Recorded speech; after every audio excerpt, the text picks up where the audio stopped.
Shalom bagi kita semua. Firman Tuhan dari Yeremia 29 ayat 11 sampai ayat 13. Demikian firman Tuhan. Sebab aku ini mengetahui rancangan-rancangan apa yang ada padaku mengenai kamu. Demikianlah firman Tuhan, yaitu rancangan damai sejahtera dan bukan rancangan kecelakaan, untuk memberikan kepadamu hari depan yang penuh harapan. Dan apabila kamu berseru dan datang untuk berdoa kepadaku, maka aku akan mendengarkan kamu. Apabila kamu mencari aku, kamu akan menemukan aku. Apabila kamu menanyakan aku dengan segenap hati. Puji Tuhan. Bapak Ibu yang dikasihi oleh Tuhan, janji Tuhan sungguh memberikan kehidupan bagi kita, memberi semangat baru bagi kita. Tuhan mengatakan rancangannya indah bagi kita, bukan rancangan kecelakaan, tetapi rancangan yang memberikan kehidupan yang penuh harapan, memberi masa depan yang penuh harapan. Penuh harapan itu banyak. Harapan akan berkat, harapan akan keamanan, perlindungan, harapan akan pembelaan, harapan akan kesembuhan, harapan akan kelepasan, harapan akan kehidupan kekal, keselamatan abadi. Jadi rancangan Tuhan itu rancangannya indah bagi kita. Tak pernah Tuhan itu merancangkan yang tidak baik. Dia menciptakan kita dengan tujuan yang sangat mulia, memuliakan ciptaannya. Kita diciptakan menurut gambar dan rupa Allah, itu saja sudah merupakan kemuliaan bagi kita.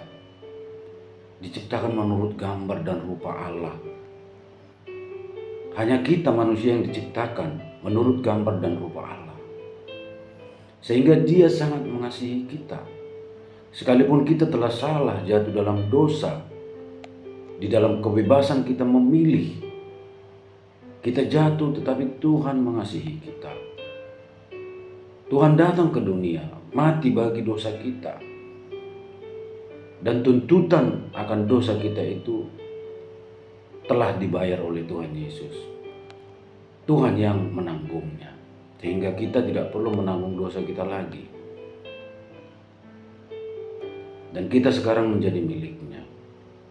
Dan ketika kita di dalam Kristus, janji-janji Tuhan dinyatakan.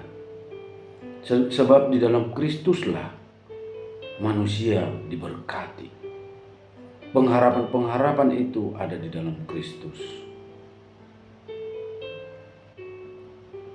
Tuhan sangat mengasihi kita. Tuhan sangat mengasihi kita. Jikalaupun di saat ini kita sedang menghadapi persoalan, tantangan, kesulitan-kesulitan hidup, kemiskinan, sakit penyakit, penolakan, fitnah. Tetapi percayalah, itu semua akan membawa kita semakin dekat dengan Tuhan. Asal kita datang kepada Dia. Jangan kita tinggalkan Tuhan. Jangan kita cari alternatif. Jangan kita cari jawaban di luar dari Tuhan. Tanya Tuhan, datang kepada Tuhan, dan belajarlah untuk memiliki ketabahan, ketangguhan gitu ya.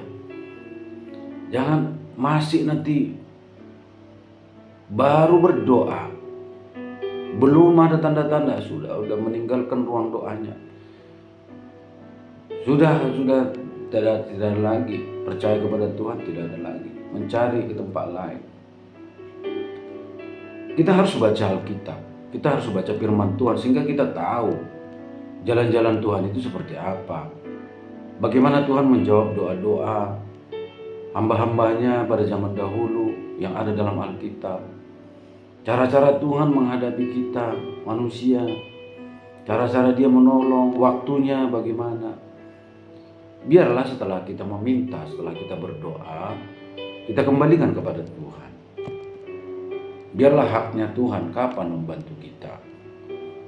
Doa bisa dijawab seketika, doa bisa ditunda, atau butuh waktu, atau doa bisa memang tidak dijawab karena bukan yang terbaik bagi kita, bukan sesuatu yang baik bagi kita. Karena memang Tuhan itu merancangkan yang baik bagi kita. Karena kita tidak selalu yang kita minta itu benar. Terkadang yang kita minta itu justru untuk merugikan kita, mencelakakan kita, membahayakan kita. Jadi saudaraku, Tuhan punya rencana yang indah bagi kita, percayalah. Hanya iblis yang mempunyai rencana jahat bagi kita. Hanya setan yang mempunyai rencana jahat. Kalau dia mencuri, membunuh, membinasakan kita, supaya sama dengan dia, memberontak kepada Allah dan sama-sama dihukum di neraka. Tetapi Tuhan tidak menghendaki demikian. Tuhan menghendaki kita hidup, menghendaki kita diberkati, menghendaki kita bersama-sama dengan Dia di sorga. Sehingga Dia rela mati bagi kita supaya kita diselamatkan. Karena kepercayaan kita kepada Dia, maka kita dibenarkan. Dan kebenaran itu membebaskan, memerdekakan kita, menyelamatkan kita. Karena kasih karunia kita diselamatkan oleh iman. Itu bukan hasil perbuatan kita, tapi pemberian Allah. Ayat 12, dan apabila kamu berseru dan datang untuk berdoa kepada aku, maka aku akan mendengarkan kamu. Seperti yang saya katakan tadi, kalau ada suatu masalah, datang kepada Tuhan, berdoa kepada Dia. Meskipun sebenarnya bukan hanya ketika kita punya masalah datang kepada Tuhan. Firman Tuhan berkata, tetaplah berdoa. 1 Tesalonika 5 ayat 17. Lukas 18 ayat 1 mengatakan, berdoa dengan tidak jemu-jemu. Efesus 4 ayat 6, berdoa dengan permohonan ucapan syukur, terus menerus kepada Allah. Berdoa. Karena di dalam doa kita memiliki harapan untuk menerima jawaban. Ya kalau kita tidak berdoa, apa yang mau kita minta? Apa yang mau kita terima? Tapi dengan berdoa juga kita beroleh tuntunan dari Tuhan, tuntunan dari Roh Kudus, iman kita semakin diperkuat, hubungan kita semakin baik dengan Tuhan. Bayangkan, kalau kita orang Kristen tidak pernah berdoa, waduh bagaimana? Padahal kekristenan itu inti kekristenan itu adalah relasi dengan Kristus, relasi dengan Tuhan, yang didasari dengan kasih. Karena relasi tidak akan terbentuk tanpa kasih kepada Allah. Kalau Allah sudah mengasihi kita, yang jadi pertanyaan, apakah kita mengasihi Allah? Apakah kita mengasihi Yesus? Oleh sebab itu, lewat disiplin rohani, baca Alkitab, berdoa, memuji Tuhan, itu meningkatkan cinta kita kepada Tuhan, menambah-nambahkan kasih kita kepada Dia, sehingga hubungan kita, relasi kita dengan Tuhan semakin lebih baik lagi. Dan kita benar-benar memiliki pengharapan di dalam Tuhan. Pengharapan akan janjinya digenapi, berkat-berkat perlindungan, kesembuhan, pemulihan, pertolongan, keselamatan. Selalu ada harapan. Jadi tetaplah berdoa, berseru kepada Tuhan. Dan ayat 13 mengatakan, kalau kamu mencari aku, kamu akan menemukan aku. Kalau kamu menanyakan aku dengan segenap hati, aku akan memberi diri untuk ditemukan. Kalau kita sungguh-sungguh mencari Tuhan, firman Tuhan berkata, kita akan menemukan Dia. Kalau kita sungguh-sungguh mencari Tuhan, kalau kita sungguh-sungguh menanyakan Dia, Dia akan memberi diri ditemukan. Saya bersaksi, saudaraku yang dikasihi oleh Tuhan, sekitar tahun 2011 saya itu hidup dalam kehidupan yang sangat berat, sangat gelap. Saya narkoba, saya terikat narkoba, terus ya minuman keras, kemudian berat lah, banyak sekali dosa, banyak sekali, agen togel juga. Jadi berat sekali, berat perjudian. Tapi ketika saya sungguh-sungguh datang kepada Tuhan, ketika itu sekitar jam setengah dua, tengah malam, dan itu pun rintik-rintik, artinya gerimis-gerimis, tapi saya pergi ke suatu tempat yang gelap, ya. Jadi suatu taman Getsemani, ada gerejanya tapi ada ruang doa. Makanya dikatakan bukit doa. Bukit doa. Saya berdoa di sana sampai 1 jam, mulai setengah dua sampai jam setengah tiga, menangis bernyanyi. Akhirnya saya terlalu capek mungkin ya, terlalu capek, ketiduran karena menangis terus kan, ketiduran, dan saya bermimpi. Di tempat itu juga bertemu dengan Tuhan.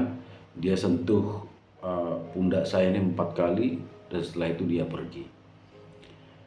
Dan setelah beberapa waktu lamanya saya menyadari sentuhan itu adalah memutuskan belenggu-belenggu dosa tadi. Jadi yang saya simpulkan adalah semenjak malam itu narkoba saya berhenti. Kemudian menyusul rokok berhenti. Kemudian judi berhenti, yang terakhir minuman keras. Karena keempat ini memang begitu keras sama saya. Narkoba, rokok, judi, minuman keras terakhir. Jadi itu 4 kali. Itu dihasilkan dari ini tadi. Kalau kamu mencari aku, kamu akan menemukan aku. Kalau kamu menanyakan aku dengan sungguh-sungguh, aku akan memberikan diri untuk kamu temukan. Iya. Kalau kamu berdoa, aku akan mendengarkan. Jadi ini firman Tuhan, ya dan amin. Ya. Dan ini hanya terjadi ketika kita praktekkan. Ya, kalau hanya dibaca, nggak dipraktekkan, apa yang mau kita alami kan? Harus dipraktekkan. Memang awalnya saya tidak membaca firman ini karena ketika itu saya benar-benar merasa ketakutan. Saya mencari Tuhan. Tuhan, kenapa hidup saya kok seberat ini, kok sejauh ini kehancurannya kan gitu. Kok separah ini kondisi saya. Saya tidak tahu firman ini, tapi ya yang terjadi benar. Ketika kita sungguh-sungguh cari Tuhan, menangis, berdoa, berseru, Tuhan memberi diri, temukan, dia datang. Ya. Jadi ini kesaksian saya, saudaraku yang dikasihi oleh Tuhan. Percayalah firman Tuhan. Tuhan itu setia. Apa yang disampaikannya, difirmankannya, dia akan lakukan.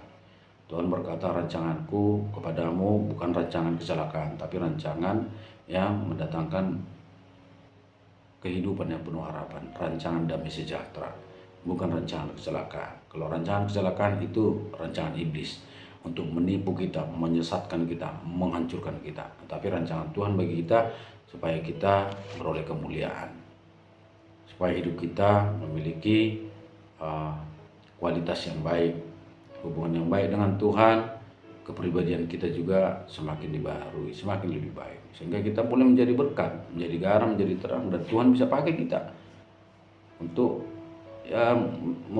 untuk kerajaannya gitu, untuk dipakai sebagai alat kemuliaan bagi Tuhan. Jadi hidup kita senantiasa memuliakan Dia. Terpujilah nama Tuhan, saudaraku. Tuhan Yesus memberkati. Tuhan Yesus baik, sangat baik dan teramat baik. Tuhan Yesus ada. Tuhan Yesus ada. Saya sudah sampaikan tadi, saya bersaksi, saya ketemu dengan Tuhan Yesus. Dan Dia memulihkan saya. Apa yang Dia lakukan kepadaku, Dia juga akan lakukan kepada saudara. Karena saya merasa juga dosa saya banyak sekali. Nah, saya kira, wah, mungkin saudara nggak seperti banyaknya dosa saya. Artinya ya, saudara lebih dimungkinkan kan gitu. Saya saja yang banyak dosa didatangi Tuhan, apalagi saudara mungkin nggak seberat saya kan. Jadi Tuhan Yesus memberkati. Tuhan kita sangat baik. Haleluya. Amin.